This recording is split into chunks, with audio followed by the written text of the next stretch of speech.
YouTube, Emotionless here. Today I'm going to be catching you with another video. I haven't really sat down and talked to the camera in a while. I'll be doing a video. I'm going to be pretty much showing you guys how to stance out your Miata. And yeah, let's get right into it. Pretty much talking about us stancing out your Miata to my degree, around like -15 and over. You don't really need a whole lot of stuff if you're trying to just do like -8 or 9. First thing that you're going to want to do is get or even make, if you know how to weld, make extended lowers. What I mean by that is the lower control arms that are in the front, you're going to need to extend those. So I basically extended mine with from the middle, cut it, and put a piece of square tubing in between it, steel tube in between the cut, and to weld in between that cut. It's going to give you an inch.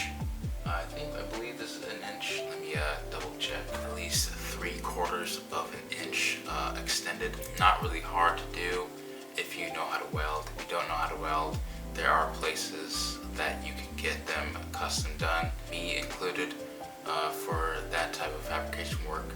Now for the second thing that you're going to want to get done is your tie rods. You're going to absolutely need these done, extended.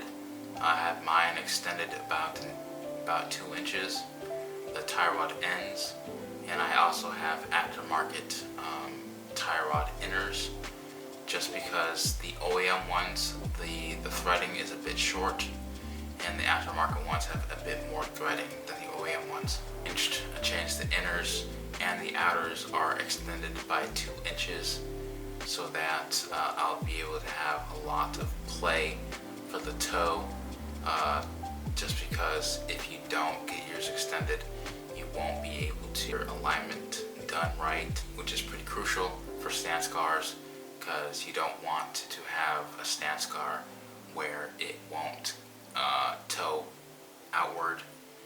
It'll only toe inward because your tie rods are not extended.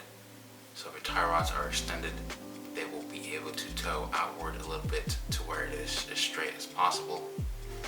And that's pretty much it. For the third thing that you're going to want to need to get, it's pretty optional. It's not really needed, but it is good to have. And it's a skid plate. You're going to want a skid plate welded underneath your oil pan, because the oil pan on these Mazdas or these Miatas they sit kind of low, like a 1/4 inch steel sheet metal to weld underneath the oil pan. Weld it onto your subframe underneath the oil pan, and drill a hole for your oil pan plug, so that when you need to change the oil, you'll be able to without having to cut off the skid plate. You don't really need this, but if you are low enough, I do recommend you get one of these. Get it welded onto your subframe underneath the oil pan, and you're Gucci. Now for the fourth thing you're going to want to get is another optional thing. I don't have this either, but it is good to have, is to get washers for your motor mounts. So what this does is basically lifts up the motor, so it defeats the purpose of needing a skid plate. So if we do go this direction, you don't really need a skid plate.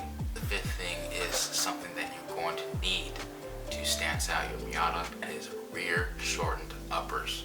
There is a aftermarket option that you can go with, but I went with the OEM option. Basically just cut at least 1 to 1.5 inches off the material in the middle of it, weld it together, and you got yourself a shortened upper control arm. Another thing that I recommend doing with the upper control arm, mounting point where the bolt goes, you're going to want to drill a bigger hole so that the bolt that goes into the knuckle has more room to go inward.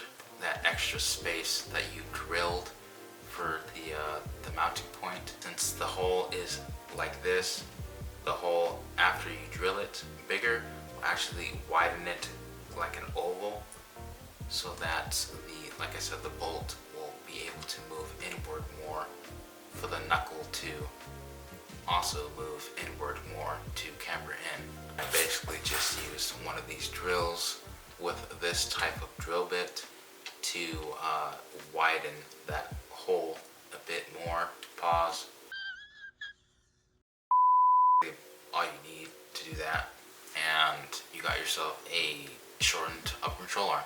And the sixth and final thing that you're going to want to invest in getting is stiffer springs or washers. You can go washers route, even though the ride quality is not good at all. It will keep the car stiff enough to where it won't, the undercarriage won't smack the ground super hard after a bump or something. If you're on backs, you won't really need to worry about this part, but I do recommend getting those. Can be Swiss springs, it can be 326 power springs, just as long as you got the right size and you have the right stiffness. And yeah, that is basically going to be the end of this video. I hope you guys enjoyed it, and I hope you guys take my advice. I miss making videos like these where I'm just sitting down in my garage and talking to the camera and talking about car stuff. So yeah, I'm gonna try and do that more often. Hope you guys enjoyed it, like I said, and on to the next one. Peace.